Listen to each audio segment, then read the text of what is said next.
so first question for you is, if a celebrity fragrance is associated with an image, what would be your image? It's like flowers or gold. That's what I kind of see for some reason. I know you didn't really ask for a color, but that's kind of what I go for when I feel like I smell my fragrance. So what kind of drew you? I know it's a whole process of like the noses and smelling things, and what was the whole process for kind of creating your scent? Long. We did about like 3 hours of testing like thousands of different scents, and I brought in some of my favorite scents that we smelled together with the team that I picked, and then my fans came in. We did a whole campaign for a couple of months, and my fans got to pick the final like 3 choices to put into my fragrance, and they helped me create my final fragrance. So what would you say would surprise people about yourself? I mean, my fans know a lot. I mean, I love scary movies. Like, that's one of the things that people find interesting for some reason, because I like getting scared, and I love, like, haunted houses and stuff, so I like haunted things. You just made me think of something. Does it ever weird you out that people know too much? No.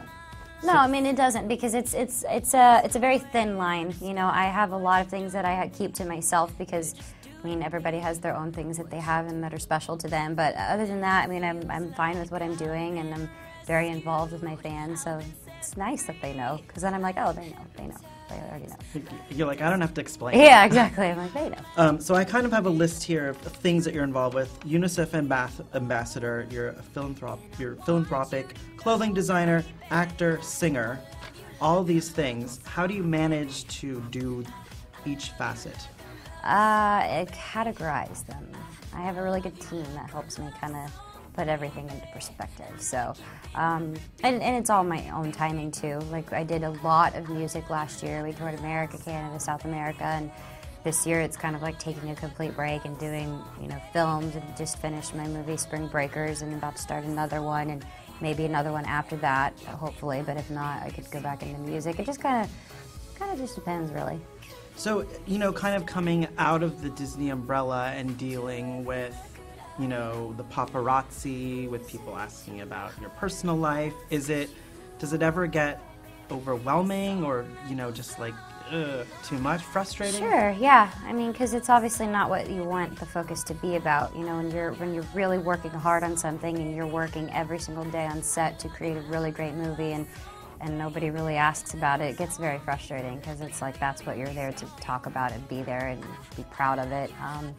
But you know, there are 1,000 other things wrong with the world that I would like to fix way before mine, so can't complain too much. So back to the fragrance a little bit. Kind of when you were going through the process of selecting, I know you said your fans were selecting, helped you.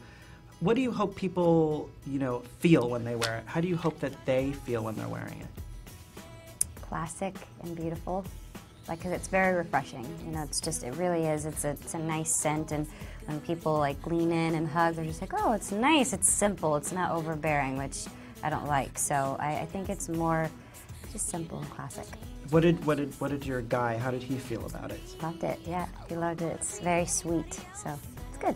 Do you guys like kind of sit around the house, like, because I know he has one, like smelling each other's like perfumes? Or No, we don't. That's not normal, I don't think. You know, when we were talking about, you know, how you do all these different things, if you could choose just one, what would it be and why? Probably acting.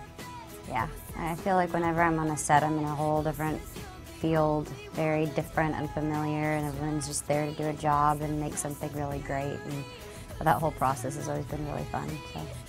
Do you feel that growing up in the spotlight so young, kind of maybe you like missed out on a childhood in a way, or that it like fast-tracked you too much? No, because I had a really good family. You know, I did miss out on a few things like prom and things like that, but I mean, no, I had a great family, great friends that helped me. I mean, that my mom made sure I still had time to go home on the weekends and go have sleepovers or go hang out with my friends. So no, I had a very normal childhood growing up. How are your thoughts on young Hollywood today? Because, you know, a few years ago when people were your age, there wasn't Facebook, there wasn't Twitter, there wasn't all these technological aspects.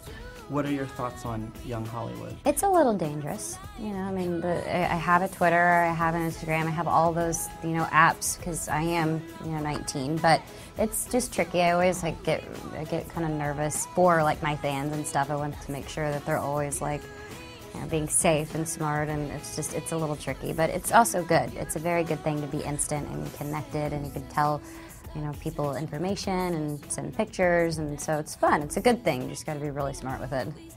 Do you kind of think twice before, you know, because you have, I don't know, 10 million followers or something, before you put something on one of these social networking services? Yeah. I mean, but I don't think too much about it. I'm not really saying anything. It's more of like, is this even worth posting? Like, is this kind of pointless? But no, yeah, I think about it before I put it on. Awesome. Thank you so much. Of course, thank you. Thank you.